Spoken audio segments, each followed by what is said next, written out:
다시 한번 고난 내 영혼, 고난 내 영혼, 변이신 꽃과 눈날 잃어도 안전한 포도, 동풍같이 또 다스리시니 주의 영원한 팔이지. 아멘. 주의 영원하신 발 함께 하사 항상 나를 붙드시니 어느 곳에 가든지 요동하지 않으니 주의 팔을 의지함이라. 세상 친구들 나를 버려도 예수 늘 함께 동행함으로 주의 은혜가 충만하리니 주의 영원한 발 의지해. 주의 영원하신 발 함께 하사 항상 나를 붙드시니 어느 곳에 가든지 요동하지 않음을 주의 팔을 의지함이라. 나의 믿음이 연약해져도 미리에 위한 힘을 주시며 위태할 때도 안보하시니 주의 영원, 주님의 그 영원하신 주의 영원하신 발 함께 하사 항상 나를 붙드시니 어느 곳에 가든지 요동하지 않음을 주의 팔을 의지한. 능치 못한 것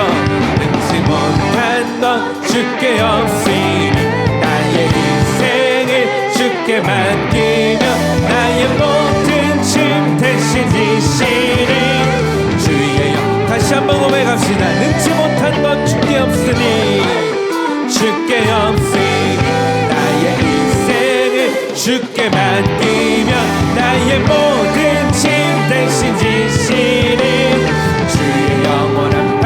할렐루야. 주의 영원하신 발 함께 하사 항상 나를 붙드시니 어느 곳에 가든지 요동하지 않음을 주의 팔을 주의 영원하신 주의 영원하신 발 함께 하사 항상 나를 붙드시니 어느 곳에 가든지 요동하지 않음을 주의 팔을 의지한. 내 영혼의 햇빛 비치니 주 영광 찬란해. 이 세상 어떤 빛보다 이 빛 더 빛나네. 할렐루야. 주의 영광 빛난 광채 내게 비춰 주시옵소서. 그 밝은 얼굴 메울 때 나의 영혼 기쁘다. 내 영혼에 노래 있으니 주 찬양합니다. 주 귀를 기울이시사 다 듣고 계시네. 주의 영광 빛난 광채 내게 비춰주시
주님의 영광이 우리와 함께 하십니다.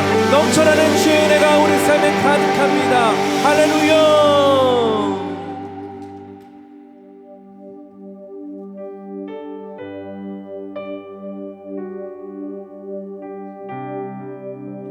주님이 이 시간 우리를 위해 예비하신 그 놀라운 영광을 우리 가운데 충만하게 허락하여 주옵소서.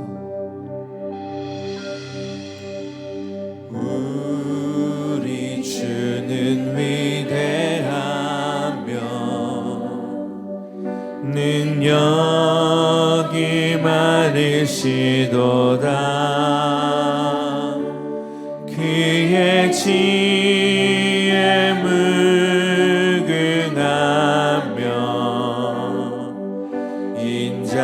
인자는 영원하도다. 상한 자들 고치시며 상처를 싸매시도다. 별들의 수를 세시며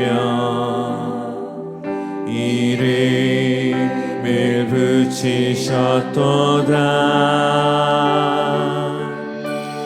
그가 구름으로 하늘을 덮으시며 땅을 위하여 비 준비하시니 예루살렘아 여호와를 찬송할지어다. 내 하나님을 감사함으로 그 앞에 나가며 주임제 앞에 경배. 할렐루야. 우리 주님께 큰 박수 올려드립시다. 할렐루야. 상한 자들 고치시며 상처를 싸매시도다. 별들의 수를 세시며 이름을 붙이셨도다. 선포합시다. 그가 구름으로 하늘을 덮으시며 땅을 위하여 비 준비하시니 그가 구름으로 하늘을 덮으시며 땅을 위하여 비 준비하시니 아멘.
한 번 죽는 것은 이라는 제목으로 은혜를 나누고자 합니다.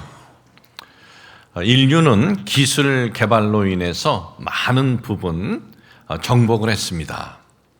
기술 개발로 인해서 많은 부분 굉장한 편리함을 제공을 하고 또 의학적으로도 많은 그 질병들을 치료하는 데 도움이 되었습니다. 그래서 요즘에는 피로 몸 상태를 다 확인할 수 있을 뿐만 아니라 피를 가지고 앞으로 어떤 어떤 질병에 걸릴 확률도 있다라는 것을 미리 파악을 해서 그 부분을 수술을 하기도 합니다. 많은 부분이 인류의 이 개발로 인해서 도움을 받고 편리를 받고 있지만은 한 가지 변함이 없는 것이 있습니다. 그것은 죽음입니다. 죽음만큼은 예외입니다. 죽음은 피할 길도 없고 이 죽음 앞에서는 도망칠 수도 없고 죽음 앞에서는 어디 숨을 곳도 없습니다.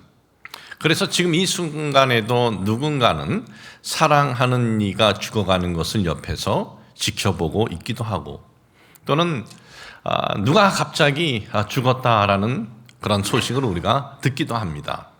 그리고 병원이나 또 의사들을 통해서 당신은 앞으로 삶의 그 시간이 얼마 정도밖에 되지 않습니다라는 통보를 받기도 합니다.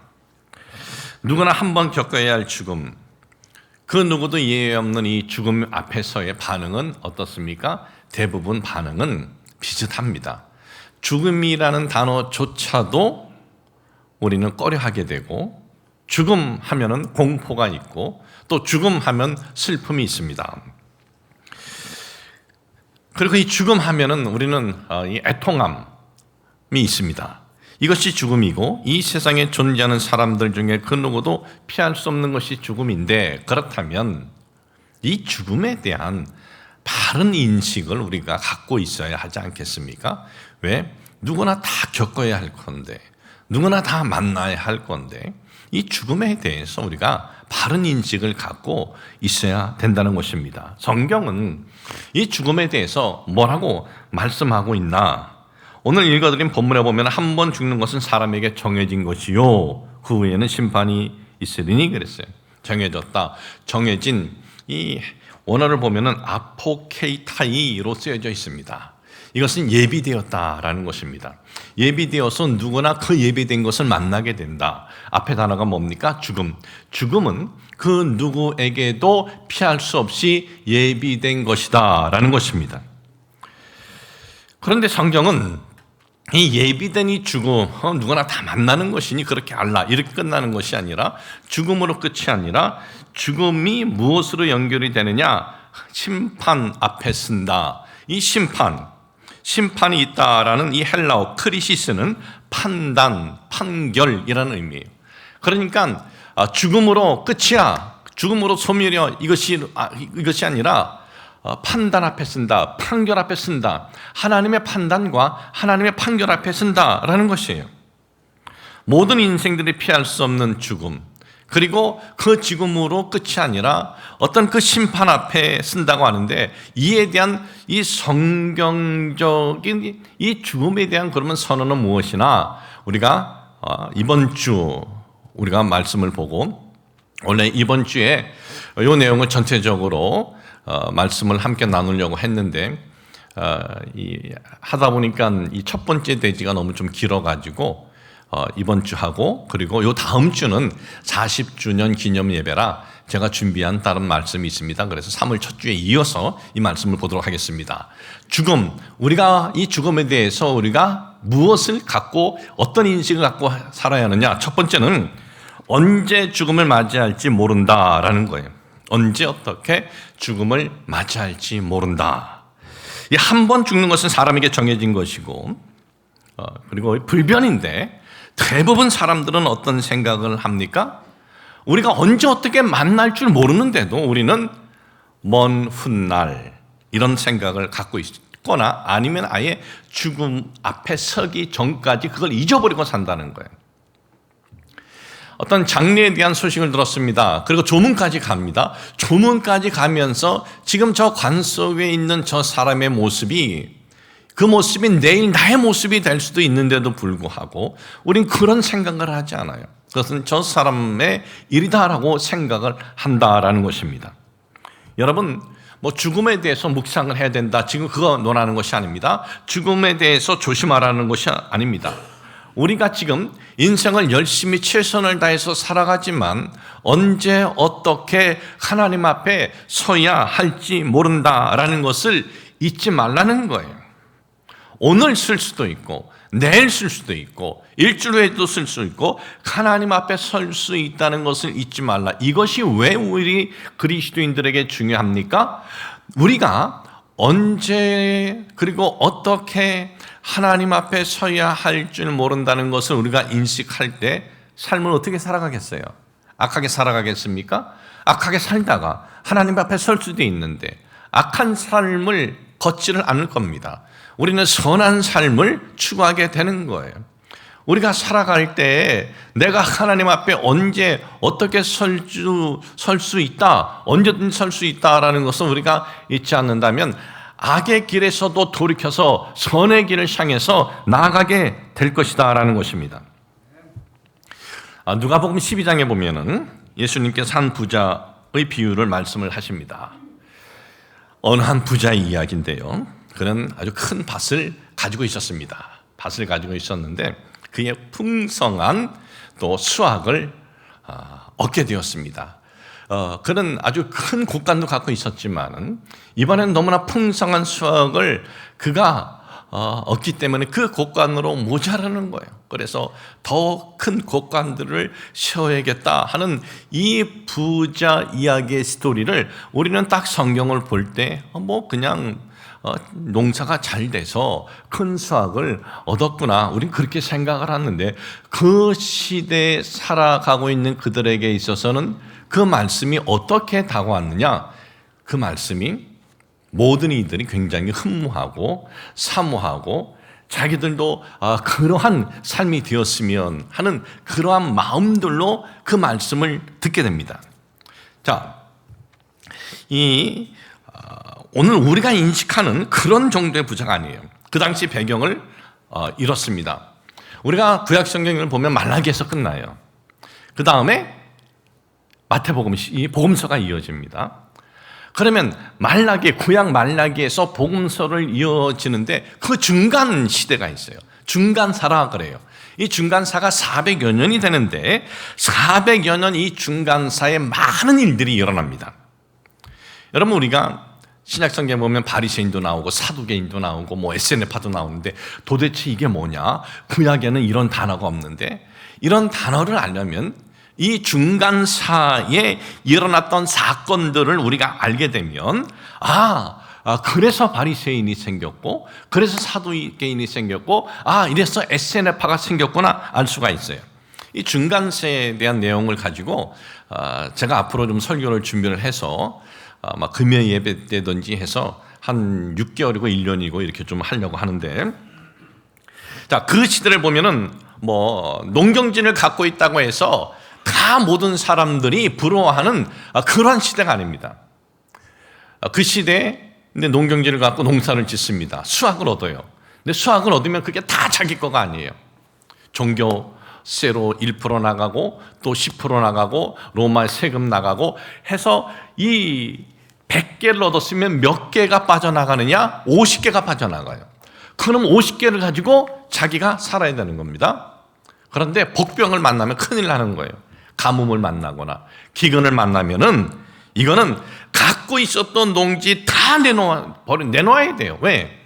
50개는 고정적으로 내보내야 되는데 이걸 못 내보내보니까는 다 내놓아야 돼요. 그런 시대에 이 부자의 이야기는 농지를 갖고 있는데 거기에 그렇게 풍성한 수확을 얻었어? 대풍년이야? 참 얼마나 그들이 그 이야기를 들으면서 흥분되고 그리고 저런 부자가 내가 돼야 되는데 그런 마음들이 있었겠습니까? 대풍년으로 참 앞으로 부족함이 없이 즐길 일만 있는 이 부자, 부러움의 대상이었다라는 거예요.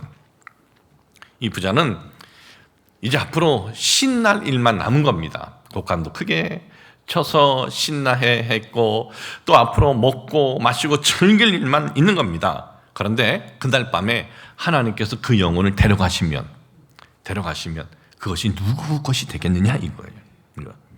이 이야기를 통해서 하시는 교훈은 뭡니까? 우매자는 누구냐? 어리석은 자는 누구냐? 하나님께서 오늘 당신을 불러가실 수 있다는 것을 잊어버리고 살아가는 사람들, 이 사람들에 대한 하나님의 주님의 메시지라는 거예요. 잠언서 27장 1절에 보면 너는 내일 일을 자랑하지 말라. 하루 동안에 무슨 일이 일어날는지 네가 알 수 없음이니라. 여러분, 제임스 알렌이라는 분이 있습니다. 제임스 알렌이라는 분은 어떤 분이냐 하면 자기 개발의 원조다라고 이렇게 불리는 분이에요. 자기 개발. 원인과 결과의 법칙의 저자예요. 원인과 결과의 법칙은 아주 수천만 부를 팔린 베스트셀러이기도 하지만 오늘날 우리가 알고 있는 이 자기 개발 성공 신화에 대한 이 유명한 강사들이 다 이 사람으로부터 영향을 받았어요.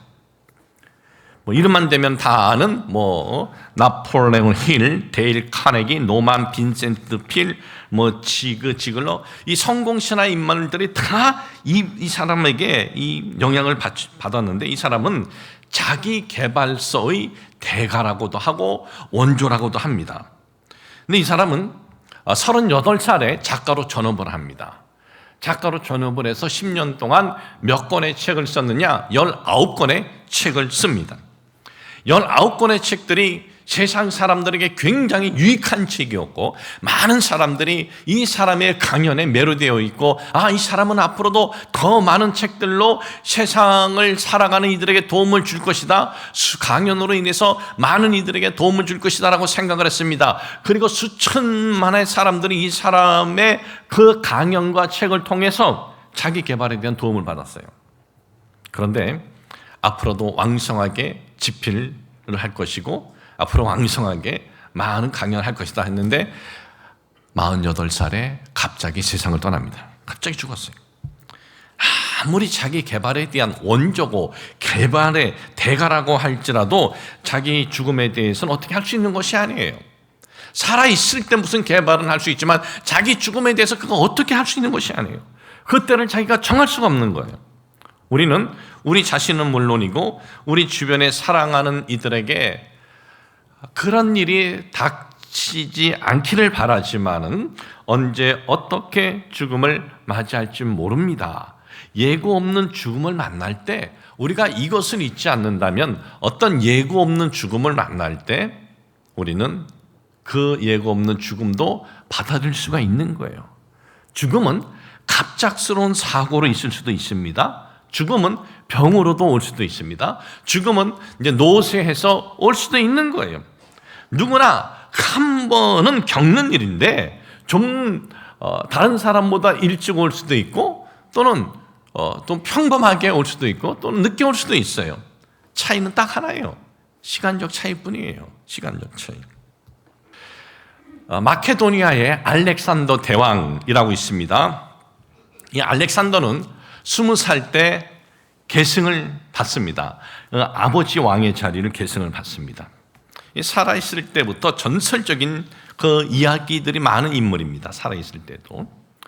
이 세계사를 보면은 세계를 정복한 제국들이 있어요.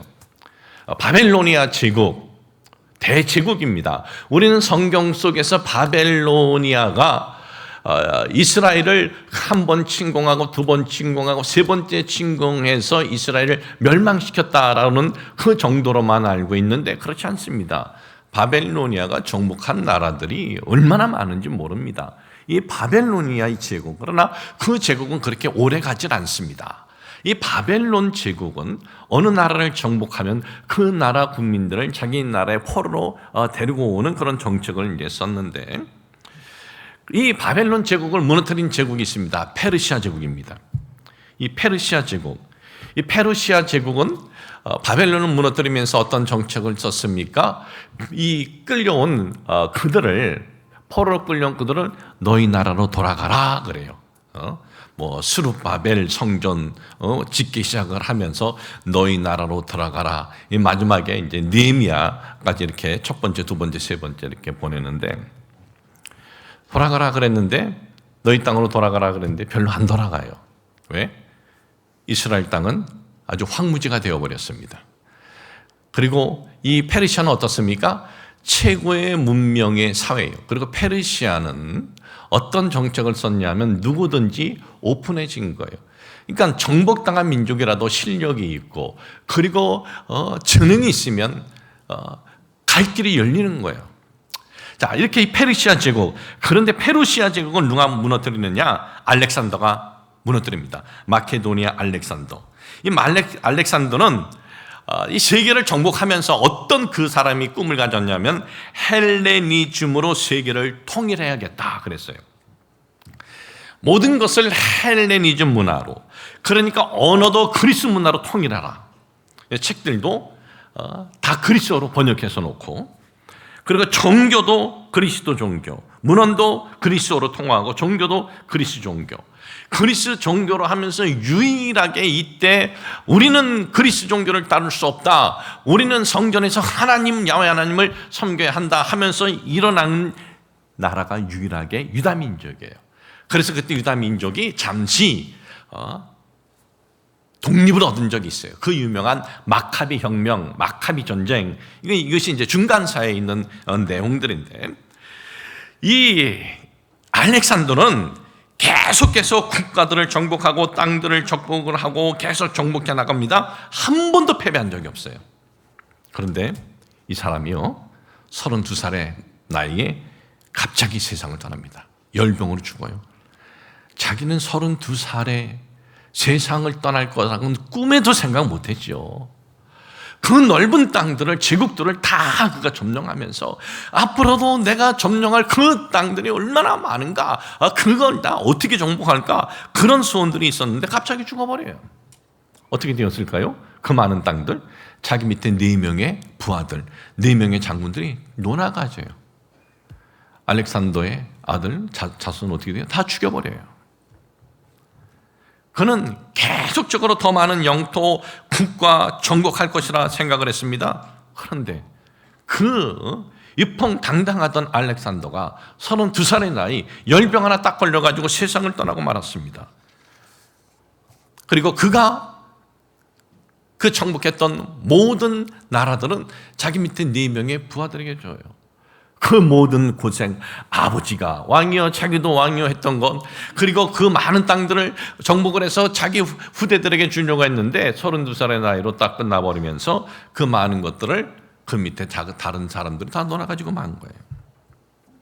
사랑하는 여러분, 우리는 참 이 땅에서 살아갈 때 꿈을 갖고 살아가고 열심히 우리가 살아가지만 하나님께서 우리를 언제 어떻게 우리를 부를 줄 모른다. 이것을 우리가 잊지 말고 살아가야 돼요. 그럴 때 우리가 어떻게 살아가겠습니까? 그럴 때 우리는 악한 길을 가다가도 멈춰버려요. 내가 이 길을 가다가, 이 잘못된 길을 가다가 내가 하나님 만날 수 있지 하면서 서버려요. 그리고 선한 길을 향해서 나아가게 되는 거예요. 세상을 살아갈 때 나만을 위해서 살아가는 것이 아니라 다른 것에 눈을 돌리게 돼요. 나보다 더 어려운 이들에 대해서 우리가 긍휼의 마음을 갖게 되고, 그리고 내가 지금 살아가면서 좀 실수한 것, 잘못한 것이 있으면 그것에 대해서 어떻게라도 내가 좀 만회해 보려고, 회복해 보려는 그런 선한 마음을 갖게 된다는 겁니다. 사랑하는 성도 여러분, 하나님께서 우리에게 이 땅에서 살아갈 수 있는 지금의 시간의 기회를 주었지만 우리 다 죽을 것 아니겠습니까? 여러분들 중에 단 한 명도 예외는 없지 않습니까? 그런데 그때나 그 시각은 우리는 몰라요. 하나님 언제든지 우리를 부를 수 있다라는 것을 우리가 잊지 말아야 돼요. 근데 이런 또 믿음과 이런 생각을 가지면 또 금세 안 죽더라고. 보면 한 18년 전에 어떤 권사님이 저에게, 목사님, 제가 보니까 하나님 앞에 설 날이 그렇게 멀지 않은 것 같은데 내가 아파트가 있습니다. 교회에 그냥 기증하랍니다 해서 교회에다 기증했어요. 근데 안 돌아가셔요. 안 돌아가시고, 물론 뭐 아파트는 이제 교회 이름으로 되어 있으니까, 근데 연세가 많으시니까 요양원에 가셔야 되잖아요. 그래서 목사님, 저 이제 요양원에 가야겠습니다. 그러면 요양원 교회 가까운 데 가세요. 그리고 그러면 요양원비는요 제가 대겠습니다. 하여튼 가까운 데 가세요. 그래서 가까운 데 지금 계세요. 그런데 한 번은 그래요. 목사님, 제가 빨리 죽어야 목사님이 돈이 안 나갈 텐데. 그래서 아니, 빨리 안 죽어도 돼요. 그냥 열심히 용안에서 기도해 주시고 그래요. 아직까지도 펄펄해. 아직까지도 펄펄해. 아마 제가 볼 때 우리 여기다가 이제 이 도심속 실버타운을 지면 큰 권사님을 해서 1차로 방을 만들어 줄 거예요. 그분이 제일 먼저 들어올 것 같아요. 아마 그때까지 살아계실 것 같아요. 참 여러분, 우리가 다들 이 길 피할 수 없다면 어떻게 살아야겠습니까? 하나님 앞에 내가 서야 한다는 것을 잊지 말고, 참 오늘 주어진 환경에서 하나님 안에서 우리가 살아가지 않겠습니까? 여러분, 지구촌 교회를 세우신 이동환 목사님, 전 개인적으로 긍정적인 그 눈과 마음을 갖고 있습니다. 이동환 목사님에 대해서. 아들이 둘이에요. 둘인데 둘째 아들은 한동대 로스쿨 최우등으로 졸업을 했습니다. 한동대 정말 뛰어난 인재들만 가는데 거기에도 로스쿨, 이 법률 쪽으로 최우등으로 졸업을 했다. 그 얼마나 많은 참 애씀이 있었겠습니까? 근데 최우등으로 이렇게 졸업을 할 때 그 아들이 이렇게 말을 했다 그럽니다. 아빠, 내가 이렇게 최우등으로 졸업하게 된 것은 아빠가 기도해주고 아빠가 축복해 주셔서 그래요 하면서 모든 공을 아빠에게 돌린 거예요. 아빠에게. 나는 우리 딸이 그랬으면 얼마나 좋을까. 여러분들도 여러분 아들, 딸이 여러분들에게 공 돌려요? 애들 잘 안 돌려요. 우리 딸, 아들이 안 돌린다고 너무 열받아하지 마세요. 우리 집도 그래요. 잘 안 돌려. 근데 이렇게 아빠에게 모든 공을 돌린 아들, 얼마나 참 마음이, 그 아들이 그 마음에 심어졌겠습니까? 근데 이 아들이 이 대장암에 걸립니다. 목사님이 기도를 하는데 이렇게 기도를 했대요. 제가 그대로 읽어드릴게요. 하나님, 아들 낫게 해주세요. 그러면 전 세계에 감동적인 간증을 하여 하나님께 영광 돌리겠습니다. 아들 낫게 해주세요. 전 세계 다니면서 하나님 감동적인 감동으로 하나님께 영광 돌리겠습니다. 뭐 어떤 부모들이든 이런 마음이 같지 않겠습니까? 그런데 아들이 나아지는 것이 보이지 않습니다. 대장암 4기로 아들은 죽어가고 있었습니다. 어느 날 아침이었습니다. 목사님께서 이제 아들에게 전화를 했어요. 아들아, 너 하나님 앞에 설 자신 있니? 물은 거예요. 대답을 합니다. 아빠, 걱정 마. 내가 이 병을 알아서 하나님께 온전히 집중할 수 있어서 아빠, 나 준비되어 있어. 주님과의 관계에서 기쁨이 있어. 그 병을 알면서 이 암은요, 고통이 크기 때문에 몰핀을 맞아요. 마약을 넣어줘요. 근데 그 병을 알면서 내가 이제 하나님 앞에 곧 서야 되는구나 하면서 하나님께 집중할 수 있었다는 거예요. 그리고 주님과의 그 관계에 딱 들어서니까 그거 죽어가면서도 기쁨이 있었다는 거예요. 목사님께서 이렇게 대답을 합니다. 아들아, 하나님이 너를 데려가시더라도 하나님을 찬양할게. 이제 목사님 사모님, 이제 아들이 위급하다, 얼마 남지 않았다 얘기를 듣고 인천에서 비행기를 타고 로스안젤레스로 갑니다. 로스안젤레스 공항에 내리기 3시간 전에 아들은 42세 나이로 세상을 떠납니다. 그리고 목사님은 그 아들 욕을 함에다가 주님만 바라봅니다 라고 씁니다. 장례식을 이렇게 미국에서 하는데 아들이 다녔던 교회 목사님께서 장례를 이제 인도하시고, 그리고 목사님께서 이동환 목사님에게 이렇게 말씀하셨대요.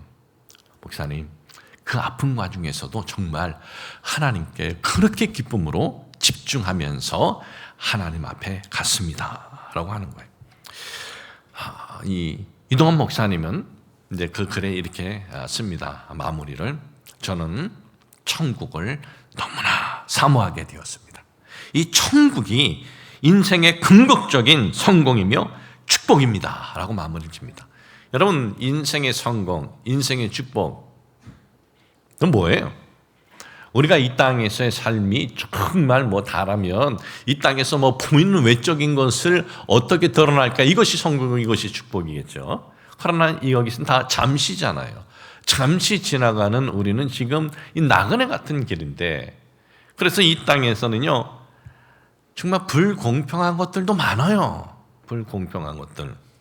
제가 3월 첫 주에 얘기하려고 했는데 잠깐 얘기할게요.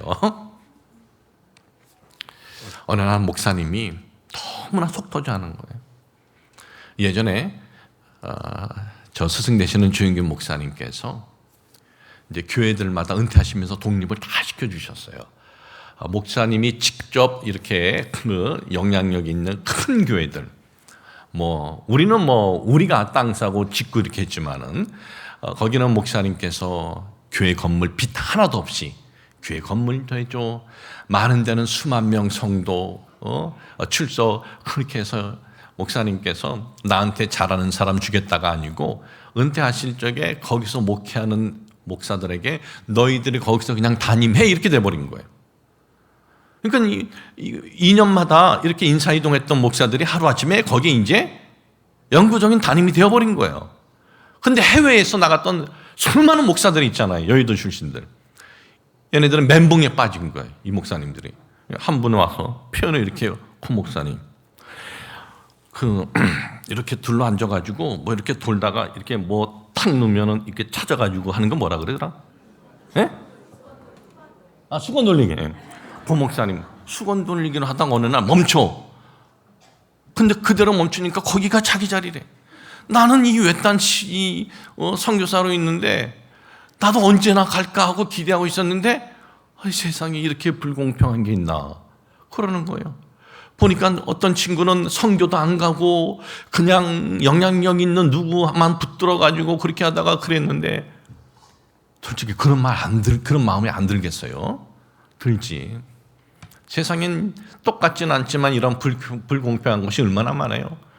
누구는 말이에요. 좋은 아빠, 엄마, 뭐 영향력 있는 학교 좋은 데 보낼 수 있는 거 길 아는 분 만나가지고 그 아빠, 엄마가 다 준비해주고 누구는 뭐 또 좋은 거 사줘서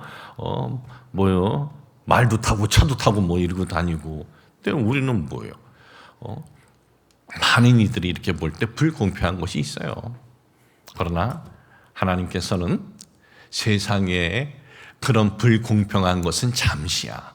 영원한 하나님 나라의 공평함이 우리에게 있다라는 거예요.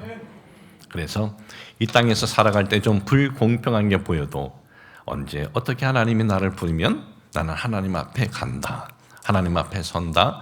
하나님이 나를 위해서 예배해 주신 것이 뭐냐? 이건 3월 첫 주에 함께 은혜를 나누도록 하겠습니다. 사랑하는 성도 여러분, 하나님께서 우리를 언제 어떻게 부르실지 몰라요. 네. 어떻게 부르실지도 몰라요. 우리는 이 땅에 살아갈 때 그것을 인식하고 하나님의 뜻을 추구하면서 나아가는 여러분들 되시길 주님의 이름으로 축복을 합니다. 하나님 아버지, 우리는 이 땅에 살다가 다 죽습니다. 이건 불변의 법칙입니다. 언제 죽을지 또 어떻게 죽을지 그건 아무것도 모릅니다. 축복과 저주의 기준은 무엇입니까? 이 땅에서 얼마나 오래 사느냐 이것이 아닙니다. 하나님을 섬기면서 주 안에 있느냐 이것이 바로 축복의 기준임을 잊지 않게 하여 주시옵소서. 오늘도 주어진 환경에서 우리가 최선을 다해서 열심히 살아갑니다. 그러나 주님, 저희들 언제든지 하나님께서 우리를 부르실 수 있음을 잊지 않게 하여 주옵소서. 예수님의 이름으로 기도합니다. 아멘.